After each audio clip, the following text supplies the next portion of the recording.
Hello again. GATE 2025 Excel life science जो अभी आपका एग्जाम होके हटा है आज, हम लोग उसके सॉल्यूशंस की बात कर रहे हैं। आप अपने मेमोरी बेस्ड क्वेश्चन मुझे भेज रहे हैं और मैं जो भी समझ में आ रहा है उसके बेस पर एक फाउंडेशन क्रिएट कर रहा हूँ। क्वेश्चन मेमोरी बेस्ड है तो यहाँ इनके आंसर्स को देख करके बहुत ज़्यादा एक्साइट या फिर डिप्रेस होने की जरूरत नहीं है। बात है लेसन लेने की। भाई अल्टीमेटली और भी एग्जाम आने वाले हैं तो हम सीख लेंगे कि इन्फॉर्मेशन क्या थी। पार्ट 2 है और यहाँ पे हम लोग बायोकेमिस्ट्री और जूलॉजी के मिक्स क्वेश्चन देख रहे हैं। एक क्वेश्चन था MSc 1 cleft is formed by major histocompatibility complex को लेकर के हमारे पास दो टाइप हैं मेजर 1 एंड 2। 1 में हम जानते हैं कि एक ही पेप्टाइड है मुड़ करके जो एंटीजन बाइंडिंग पॉकेट बनाती है और उसका एक हिस्सा है अल्फा 1 डोमेन के द्वारा और दूसरा हिस्सा है अल्फा 2 डोमेन के द्वारा। पेप्टाइड एक ही है, जबकि क्लास सेकंड MSc मॉलिक्यूल में ये अल्फा 1 और बीटा 1 दो अलग अलग पेप्टाइड्स के डोमेन मिलकर के वो एंटीजन बाइंडिंग पार्ट बना रहे हैं, जिसे हम लोग पेप्टाइड बाइंडिंग क्लेफ्ट भी कहते हैं। तो इसी को लेकर के कुछ क्वेश्चन पूछा गया होगा। यहाँ आपको आई होप अंदाजा मिल गया होगा।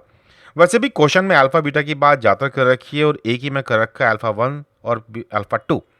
आप जानते हैं कि MSc 1 में दो पेप्टाइड नहीं होती, अल्फा पेप्टाइड है और साथ में जो दूसरी पेप्टाइड दिखती है बीटा 2 माइक्रोग्लोबुलिन, असल में ये MSc की क्लास में आती ही नहीं है।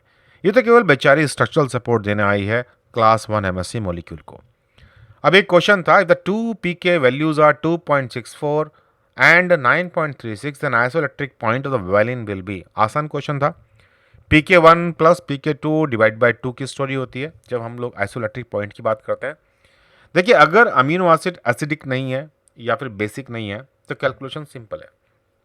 जो भी दो pK वैल्यू दे रखी हैं उन दोनों वैल्यूज को हम लोग जोड़ लेते हैं और जोड़ करके उसे डिवाइड कर देते हैं 2 से, तो यहाँ हमारे पास आंसर आ जाएगा 6। अगर ये एसिडिक अमीनो एसिड की होती तो हम वहाँ पर pKr लेते, आर ग्रुप की जो वैल्यू दे रखी थी, प्लस साथ में pK जो एसिडिक ग्रुप है COH वाली वैल्यू हम वो लेते हैं एसिडिक के लिए एसिडिक और डिवाइड बाय 2। और अगर ये बेसिक वाला होता तो pKr प्लस pKNH2 ग्रुप की वैल्यू लेते डिवाइड बाय 2। तो बस एसिडिक और बेसिक में थोड़ी सी डेफिनेशन चेंज आती हैं, बाकी मोरलेस सेम है। आसान क्वेश्चन होता है। अब ये C4 साइकिल का क्वेश्चन था, पॉसिबली बॉटनी का होगा शायद। Which of the following is CO2 acceptor. C4 cycle की बात कर रहे हैं तो भाई फॉस्फोइनोल पायरुवेट है जो CO2 को लेता है और जोड़ करके उसे 4 कार्बन का कंपाउंड बना लेता है जो बाद में यूटिलाइज करेगा वो केल्विन साइकिल में। अब क्वेश्चन है, during DNA repair system glycosylase is used to treat. देखिए साहब, ग्लाइकोसाइलेज वहां आएगा जहां पर नाइट्रोजनस बेस और शुगर के बीच का बॉन्ड तोड़ा जाएगा और ऐसी कहानी केवल बेस एक्सीजन रिपेयर में देखने को मिलती है क्योंकि वहीं पर बेस को काट के बाहर निकाल दिया गया था, नाम में लिखा हुआ है। जहां पर न्यूक्लियोटाइड एक्सीजन रिपेयर की बात करेंगे तो पूरा न्यूक्लियोटाइड टूटेगा, मतलब ग्लाइकोसिडिक बॉन्ड नहीं टूटता, पूरा न्यूक्लियोटाइड काट के निकाल दिया जाता है। इस वाली कहानी में सबसे पहले सिर्फ बेस गायब किया जाता है उस जगह से और ये जो एपी साइट क्रिएट हो गई है ए प्यूरिनिक ए पैरामेडिक, फिर इसको पहचान करके एपी एंडोन्यूक्लियस आता है जो DNA की बैकबोन कट मारेगा और फिर बाकी रिपेयर सिस्टम लगभग वैसा ही है जैसा कि हम लोग देखते आ रहे हैं। अब एक क्वेश्चन है, which the following doesn't contain anhydride phosphated bonds. इसमें ATP है, ADP है, फ्रक्टोज 1,6 बिस फॉस्फेट है, पायरोफॉस्फेट है। देखिए साहब, एनहाइड्राइड बॉन्ड वो होते हैं जो दो एसिडिक ग्रुप के बीच में बने हों, जैसे कि कार्बोक्सिलिक या फिर फॉस्फेट ग्रुप्स के बीच में। जब हम ATP की बात करते हैं तो वहां पे दो फॉस्फेट एनहाइड्रेट बॉन्ड प्रेजेंट हैं। तो मैं याद होगा कि गामा फॉस्फेट और बीटा फॉस्फेट के बीच में एक बॉन्ड है और फिर एक है बीटा और अल्फा के बीच में। अल्फा और शुगर के बीच में ये ऐसा बॉन्ड नहीं है। ADP में भी एक फॉस्फेट एनहाइड्रेट बॉन्ड अवेलेबल है। फ्रक्टोज 1,6 बिसफॉस्फेट में यहाँ पर दो फॉस्फेट ग्रुप जुड़े हुए हैं 1 और 6 पोजीशन पर, लेकिन दोनों के दोनों जिस बॉन्ड से जुड़े हुए हैं उसको बोलते हैं फॉस्फेट एस्टर बॉन्ड, ये एनहाइड्राइड बॉन्ड नहीं है। पायरोफॉस्फेट में भी दो फॉस्फेट ग्रुप जुड़े हुए हैं आपस में एनहाइड्राइड बॉन्ड के द्वारा। तो भाई अगर यहाँ हम बात करें कि किस में अवेलेबल नहीं था तो ये है फ्रक्टोज 1,6 बिसफॉस्फेट। याद रखिएगा, ये जो हम लोग P double bond O O O O P double bond O O and O, तो हम इस बॉन्ड की बात कर रहे होते हैं ये बॉन्ड कहां पर है? ये दो फॉस्फेट के बीच वाला इन केसेस के अंदर। नेक्स्ट क्वेश्चन है, which of the following is a peptide hormone? यहाँ ग्लूकागन है, थायरोक्सिन है, कैल्सिटोनिन है, सीरोटोनिन है। कोई बहुत डिफिकल्ट नहीं है, हम लोग इन चीज़ों को बार बार पढ़ते हैं, ट्रांसक्रिप्शन में पढ़ते हैं, ट्रांसलेशन में पढ़ते हैं। भाई ग्लूकागन जो है एक पेप्टाइड हार्मोन है, पैंक्रियास बनाती है उसे, और ये ब्लड ग्लूकोज के लेवल को बढ़ाने में काम करता है। थायरोक्सिन, जिसे आप T4 के नाम से जानते हो, ये एक टायरोसिन बेस्ड हार्मोन है, पेप्टाइड वाला नहीं है, मॉडिफाइड एमिनो एसिड कह लीजिए। कैल्सिटोनिन, ये एक पेप्टाइड हार्मोन है। ये तो आपने आरएनए एडिटिंग में पढ़ रखा है, अल्टरनेट स्प्लाइसिंग वाली कहानी के अंदर भी आपने देखे हुए ऐसे एग्जांपल्स, जहां ये थायराइड ग्लैंड के अंदर बनता है तो कुछ और है, और कहीं और बनता है तो कुछ और है, और ये ब्लड कैल्शियम के लेवल को लोअर करता है। सीरोटोनिन जो है ये मोनोअमीन न्यूरोट्रांसमीटर है, और ये ट्रिप्टोफैन नाम के अमीनो एसिड से मॉडिफाई होकर बनता है, तो ये भी पेप्टाइड हार्मोन नहीं है। तो यह जो करेक्ट आंसर है वो है ऑप्शन नंबर 1 ग्लूकागन और ऑप्शन नंबर 3 कैल्सिटोनिन। पॉसिबली शायद ये MSQ क्वेश्चन रहा होगा। अब आई बात एक जेनेटिक्स की कैलकुलेशन की। How many number of genotypes and phenotypes will be obtained from across between capital A small a, capital B capital B, capital C small c, capital D small d, और फिर लगभग यही same same genotype हमारा मौजूद है। तो याद है अंग्रेजों की कहावत थी, बांटो और राज करो। तो उसी प्रिंसिपल का इस्तेमाल करना चाहिए, आपको अलग अलग इंडिविजुअल को ट्रीट करना चाहिए। तो दोनों में कैपिटल A के बीच में क्रॉस है, तो भाई यहाँ पे जीन ए का क्रॉस माना जाएगा। हमने सभी जीन्स को अलग अलग कर लिया। अब इस क्रॉस में मुझे 3 तरह के जीनोटाइप देखने को मिलेंगे। कैपिटल बी वाली कहानी के अंदर केवल एक पॉसिबिलिटी मिलेगी, और यहाँ भी हेट्रोजाइगस है दोनों, तो 3 पॉसिबिलिटीज। यहाँ भी हेट्रोजाइगस है दोनों, तो 3 तरह के जीनोटाइप्स मिलेंगे। टोटल नंबर ऑफ जीनोटाइप्स जो मिल जाएंगे आपको, मल्टीप्लाई कर लीजिए इनको ये क्रॉस कराने पर, तो ये है नंबर ऑफ जीनोटाइप्स 27। अब रही बात फिनोटाइप की, तो भाई आमतौर पे जब तक कहा ना जाए आप केवल 2 फिनोटाइप मान रहे हो, होमोजाइगस या फिर कह लीजिए कैपिटल अलील के साथ जुड़ा हुआ एक फिनोटाइप, और होमोजाइगस रिसेसिव का दूसरा फिनोटाइप। अगर को डोमिनेंस वाली कहानी होती या फिर इनकम्प्लीट डोमिनेंस की कहानी होती तो कुछ और भी स्टोरी आनी थी, बट ऐसा कुछ यहाँ मुझे दिख नहीं रहा है। तो हम कंप्लीट डोमिनेंस मान करके ये मान रहे हैं कि इस क्रॉस में मुझे केवल 2 ही फिनोटाइप मिलेंगे, डोमिनेंट और रिसेसिव। कैपिटल बी वाले क्रॉस के अंदर एक ही फिनोटाइप मिलेगा। हेट्रोजाइगस सी वाले फिनोटाइप में 2 फिनोटाइप, और हेट्रोजाइगस डी वाली जीनोटाइप्स में मुझे 2 फिनोटाइप्स मिलेंगे। अगेन सबको मल्टीप्लाई कर लेते हैं तो आंसर आ जाएगा 8, यानी कि ओवरऑल जो आंसर है वो है 27 जीनोटाइप 27 और 8 फिनोटाइप। आई होप क्लियर हो गई कहानी। अब एक मैच द फॉलोइंग भी दिख रहा है मुझे, यहाँ पे शायद ये RNase P होगा, पॉसिबली या RNase D होगा, और इसका रोल होना चाहिए ट्रांसफर RNA मॉडिफिकेशन में। RNA पॉलीमरेज 1 राइबोसोमल RNA के सिंथेसिस में रोल निभाता है, बट यहाँ हमेशा सावधान रहना, अगर कहीं 5S राइबोसोमल RNA लिखा हुआ है तो पता है RNA पॉलीमरेज कौन सा जाएगा वहाँ पे? 5S राइबोसोमल RNA को बनाने के लिए RNA पॉलीमरेज 1 नहीं आता, RNA पॉलीमरेज 3 आता है। साई RNA की स्टोरी है जीन साइलेंसिंग के साथ, और गाइड RNA एडिटिंग में पढ़ते हैं हम लोग, टीलोमरेज वाली कहानी में पढ़ते हैं, लेकिन यहाँ दिए हुए ऑप्शंस में से तो भाई Cas9 मीडिएटेड जीन एडिटिंग मिलेंगे हम लोग। ये जो Cas9 एंजाइम है ये अपने पास एक गाइड RNA रखता है, और इससे कंप्लीमेंट्री जो RNA होगा उसको एडिट कर लेगा as per the guide RNA के इन्फॉर्मेशन। तो ये थे पॉसिबल मैच जो मुझे दिखाई दे रहा है। हो सकता है इनमें थोड़ा बहुत चेंजेस हो रियल पेपर में, तो जब भी आपकी आंसर शीट आ जाएगी, रिस्पॉन्स शीट आ जाएगी, तब हम लोग दोबारा डिस्कस करने वाले हैं इन क्वेश्चनों को।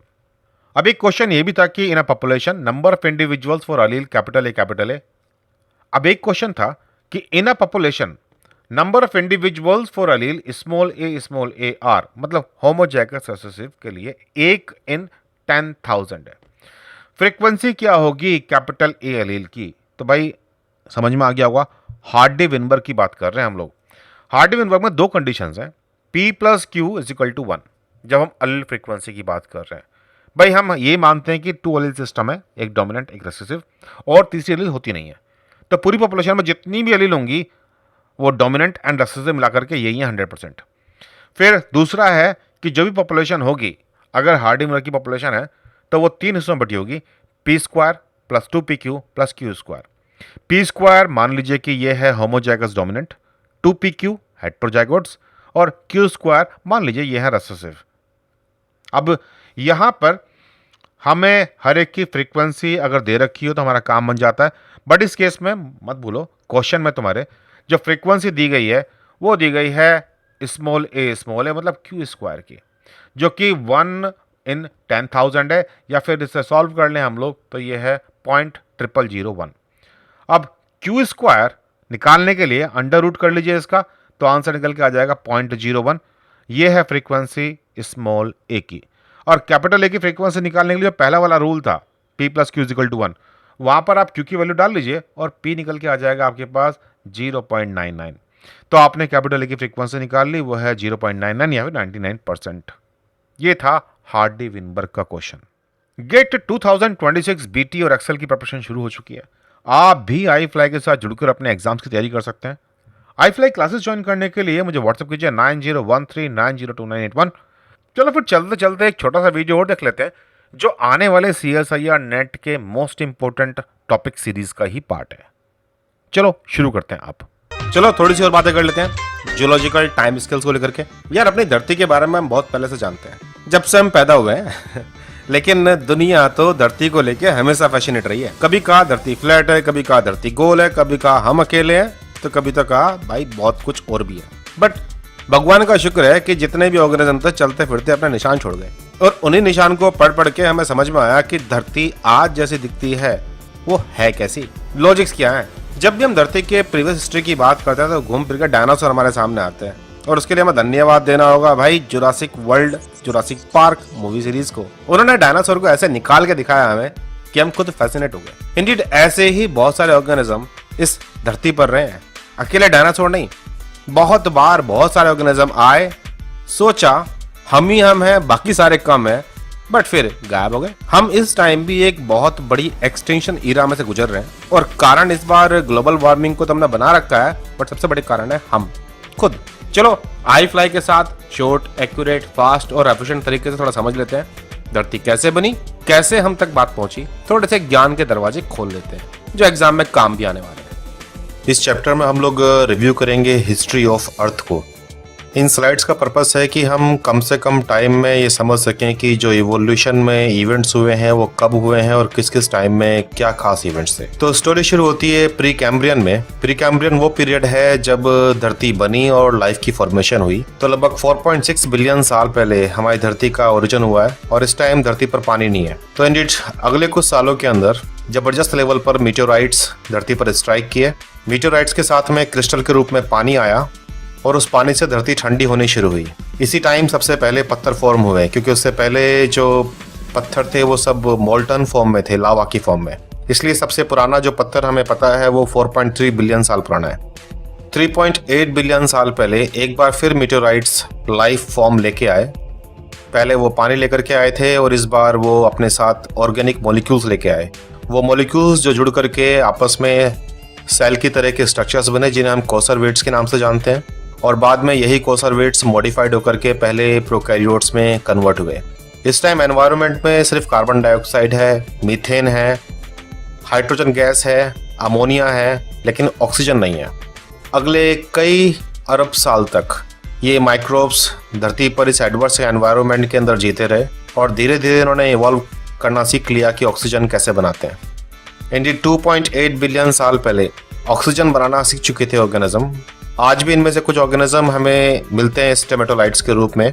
जो ये पत्थर की तरह के स्ट्रक्चर हैं इन्हें हम लोग स्टेमेटोलाइट्स कहते हैं, और इन्होंने ऑक्सीजन प्रोड्यूस करना शुरू किया।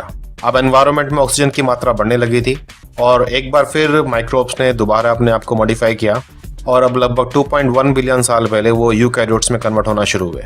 यूकैरियोट्स प्रोकैरियोट्स के मुकाबले ज़्यादा बड़े थे। अब तक 3 तरह के माइक्रो ऑर्गेनिज्म पानी में अवेलेबल थे, आर्क्योबैक्टीरिया, यूबैक्टीरिया और यूकैरियोट्स। यूकैरियोट्स के अंदर सेल बड़ी थी, और सेल के अंदर के हिस्से कई कंपार्टमेंट्स के रूप में कन्वर्ट हो चुके थे। 1.1 बिलियन साल पहले मल्टी सेलुलर ऑर्गेनिजम्स डेवलप होने शुरू हुए, जिन्होंने सेक्सुअली रिप्रोडक्शन भी करना सीख लिया था। इसके बाद आता है कैम्ब्रियन पीरियड, जो कि 505 से लेकर के 570 मिलियन साल तक का है, और इस पीरियड को हम लोग जानते हैं मल्टी सेलुलर एनिमल्स के डाइवर्सिफिकेशन के रूप में। और यही वो टाइम है जब फोटोसिंथेटिक प्रोटिस्ट डेवलप होना शुरू हो चुके थे, जिन्हें हम आज एल्गी के रूप में जानते हैं। कैम्ब्रियन को हम लोग कैम्ब्रियन ब्लास्ट के रूप में भी पहचानते हैं, क्योंकि इस टाइम बहुत सारे मल्टीसेलुलर एनिमल्स बहुत तेजी से इवॉल्व हुए थे, और कई तरह के जीन डुप्लीकेशन इवेंट्स भी देखने को मिलते हैं हमें इसी दौरान के पीरियड में। इसलिए हम लोग कैम्ब्रियन को कैम्ब्रियन ब्लास्ट के रूप में भी जानते हैं। ज़्यादातर जो डेवलपमेंट हुआ है वो समुद्र के अंदर हुआ है इस टाइम, और समुद्र में ही फोटोसिंथेटिक मल्टीसेलर ऑर्गेनिजम्स और एनिमल्स के भी मल्टीसेलर रूप हमें देखने को मिल रहे थे। इसके बाद आता है ऑर्डोविशन। ऑर्डोविशन में हम लोग एज ऑफ एल्गी कहते हैं, क्योंकि इस टाइम एल्गी बहुत ज्यादा थी और इनवर्टिब्रेट्स भी फैलते जा रहे थे और वो कई तरह के डाइवर्सिफाई हो रहे थे। जोलेस फिशेस बन चुकी थी और पहले वर्टिब्रेट भी अभी ऑर्डोविशन में ही पैदा हुए हैं। लेकिन इसी के पीरियड के आखिर तक आते आते एक बड़ा मास एक्सटेंशन हुआ जिसमें 75% के आसपास की स्पीशीज लॉस्ट हो गई। अगेन अभी भी जो डेवलपमेंट चल रहा है वो समुद्र और पानी के आसपास ही है। सिल्यूरियन पीरियड में सबसे पहले जमीन पर पाए जाने वाले कुछ पहले ब्रायोफाइट्स बनने शुरू हुए और अभी पहली जो फिश भी आनी शुरू हुई। अब जमीन पर भी लाइफ फॉर्म्स दिखना शुरू हो चुकी थी, छोटे प्लांट्स के रूप में जिन्हें हम लोग ब्रायोफाइट्स के रूप में जानते हैं, और समुद्र में मछलियां काफी डाइवर्सिफाई हो रही थी। और फिर आता है डेवोनियन पीरियड। ब्रायोफाइट्स ने इवोल्व होकर के सबसे पहले फंड प्लांट बनाने शुरू किए जिन्हें हम लोग टाइडोफाइट्स भी कहते हैं। इसलिए डेवोनियन पीरियड को हम लोग नोटिस करते हैं टाइडोफाइट के इवोल्यूशन को लेकर के। जो फिश काफी ज्यादा डाइवर्सिफाई हो चुकी थी और समुद्र में अब इन्हीं का राज था, और यही वो टाइम है जब जमीन पर पहले इंसेक्ट्स और पहले एम्फीबियंस आने शुरू हुए।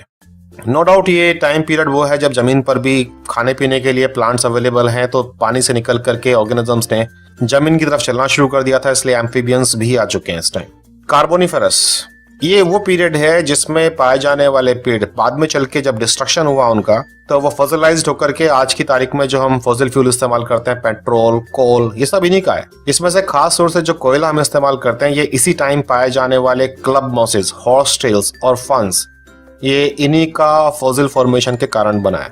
एम्फीबियंस बड़ी मात्रा में डाइवर्सिफाई कर रहे हैं और इसी टाइम पहले रेप्टाइल्स भी आ चुके हैं। इंसेक्ट्स का भी डाइवर्सिफिकेशन काफी तेज चल रहा है। कार्बोनिफेरस को हम लोग कार्बोनिफेरस इसीलिए कहते हैं क्योंकि इस टाइम जितना भी कार्बन अवेलेबल था प्लांट्स के रूप में या एनिमल्स के रूप में, वही है जिसे हम आज फॉसिल फ्यूल के रूप में इस्तेमाल करते हैं। पर्मियन पीरियड में सबसे पहले कॉनिफर्स, जिन्हें हम लोग जिम्नोस्पर्म भी कहते हैं, जिम्नोस्पर्म्स हैं जो कॉर्न बियरिंग प्लांट्स हैं जैसे क्रिसमस ट्री वगैरह, ये इवॉल्व हो चुके थे। रेप्टाइल्स डाइवर्सिफाई हो रहे थे और एम्फीबियंस का नंबर कम हो रहा था।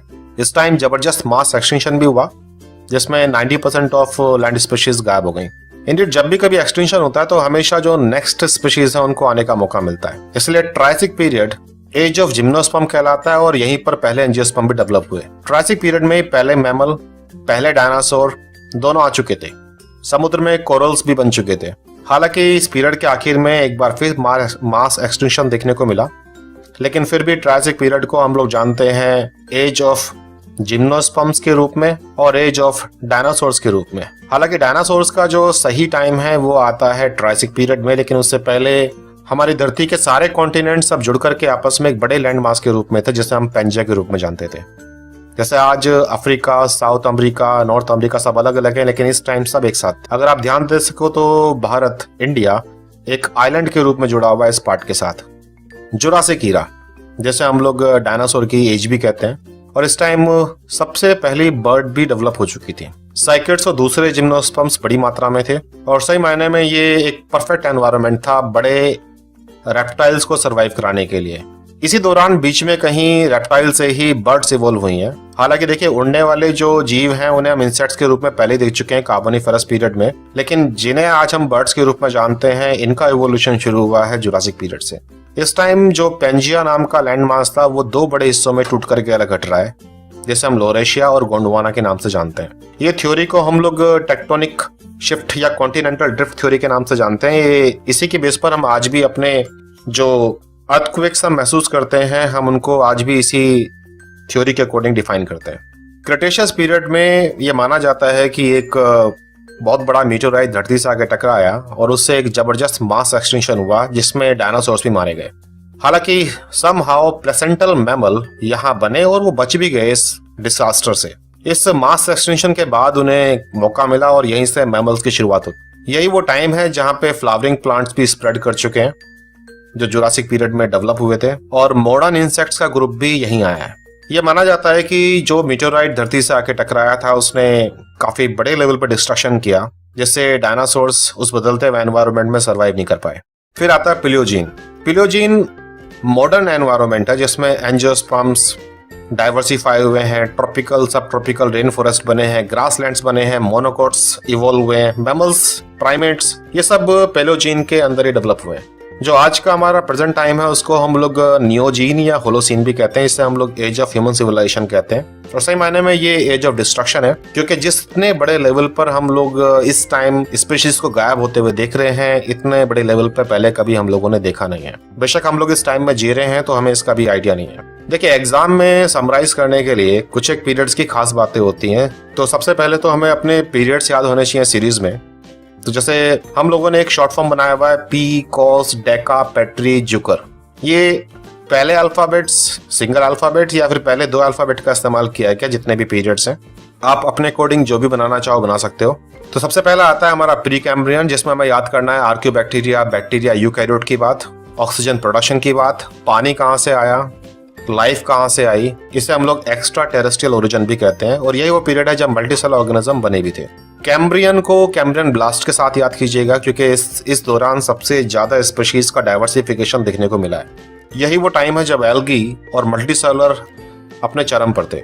ऑर्डोविशन में 75% हमें डिस्टिंक्शन, जहां स्पीशीज का एक्सटिंक्शन देखने को मिला है, तो इसे हम लोग एज ऑफ एल्गी के रूप में भी जानते हैं और सबसे पहले वर्टिब्रेट और जोला स्पीशीज भी इसी पीरियड में आई थी। सिल्यूरियन में ब्रायोफाइट्स डेवलप हुए हैं, तो जॉ फिश भी इवॉल्व हुई है। डेवोनियन पीरियड, जहां हमारे पास टेरिडोफाइट्स प्लांट्स बनना शुरू हो चुके हैं, जैसे कि मॉस होते हैं, फर्न्स। तो पहले इंसेक्ट्स और पहले एम्फीबियंस यहाँ आ चुके हैं। हालांकि इस पीरियड के आखिर में 75% समुद्री लाइफ में हमें डिस्ट्रक्शन देखने को मिला। तो कार्बोनिफेरस एज ऑफ टेरिडोफाइट्स के रूप में जानती है, जो आज की तारीख में हम लोग कोयले के रूप में इस्तेमाल करते हैं। तो यहाँ रेप्टाइल्स भी बन चुके हैं, पहले रेप्टाइल्स। याद रखिएगा, यही वो रेप्टाइल्स हैं जिनसे आगे चल करके डायनासोर बने हैं। पर्मियन पीरियड में जिम्नोस्पर्म इवॉल्व हो चुके हैं। जिम्नोस्पर्म्स जो कॉर्न बियरिंग प्लांट्स होते हैं, जैसे कि पाइन के पेड़, क्रिसमस ट्री, ये सब इसी के अंदर आते हैं और ये इवॉल्व हो चुके हैं पर्मियन पीरियड में। इसे हम लोग एज ऑफ रेप्टाइल्स के रूप में भी जानते हैं। बहुत तरह के रेप्टाइल्स इस टाइम अवेलेबल थे। हालांकि इस पीरियड के लास्ट में 96% लैंड पर पाए जाने वाले स्पीशीज गायब हो गई। इसके बाद आता है ट्रायसिक पीरियड, जिसे हम एज ऑफ जिम्नोस्पर्म्स के नाम से जानते हैं और ये वो टाइम है जब डायनासोर्स और मैमल्स दोनों इवॉल्व हो चुके थे। डायनासोर्स रेप्टाइल्स से ही आगे इवॉल्व होकर के बने। ये इंटरेस्टिंग बात है कि मैमल्स और डायनासोर दोनों ने एक ही साथ अपनी जर्नी शुरू की है, लेकिन आज की तारीख में मैमल अवेलेबल हैं बट डायनासोर नहीं है, क्योंकि वो वक्त के साथ चेंज नहीं कर पाए। हालांकि ट्रायसिक पीरियड में भी हमें डिस्ट्रक्शन देखने को मिलता है 65% स्पीशीज का। जुरासिक पीरियड वो है जब फ्लावरिंग प्लांट, जब फूल खिलने शुरू हो चुके थे। देखिए, जिम्नोस्पर्म में सीड बनाने की कैपेबिलिटी थी, लेकिन वो फ्लावर नहीं बनाते थे। पॉलिनेशन को सक्सेसफुल करने के लिए, प्लांट को अपनी रिप्रोडक्शन साइकिल फास्ट करने के लिए उन्होंने इवॉल्व किया और फूल बनाने शुरू किए और अब उन्हें हम एंजियोस्पर्म्स के नाम से जानते हैं। शुरुआत डाइकोट से हुई है, मोनोकोट्स बाद में आए हैं और इसी को हम लोग एज ऑफ डायनासोर भी कहते हैं। और इसी दौरान कहीं पर डायनासोर्स में से कुछ उड़ना भी सीख गए, इसलिए बर्ड का एवोल्यूशन भी यहीं से देखने को मिलता है। आपको याद होगा कि अभी हम लोग 12th क्लास की किताबों से एक आर्कियोप्टेरिक्स नाम का बर्ड पढ़ते आ रहे हैं। वो बर्ड जो एक फॉसिल के रूप में हमें मिला और जो रेप्टाइल और बर्ड का एक मिसिंग लिंक के रूप में जाना जाता है, वो इसी पीरियड का था, जुरासिक।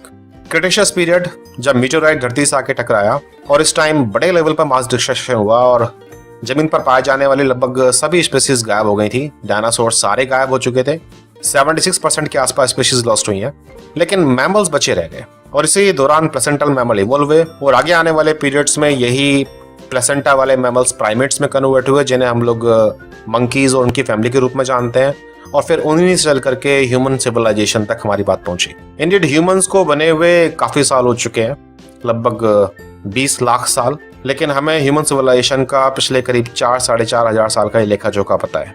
तो जब आप इस पार्ट को याद करोगे तो समरीज को थोड़ा सा ईयर और ऐड कर लीजिएगा और याद रखिएगा कि ये एक ऐसा टॉपिक है जो एग्जाम में इस बार आना है और उम्मीद करते हैं हम लोग कि इस इंफॉर्मेशन में से जो इस स्लाइड्स में इंफॉर्मेशन दी गई है उससे आपको तकरीबन 2 क्वेश्चन मिल सकते हैं।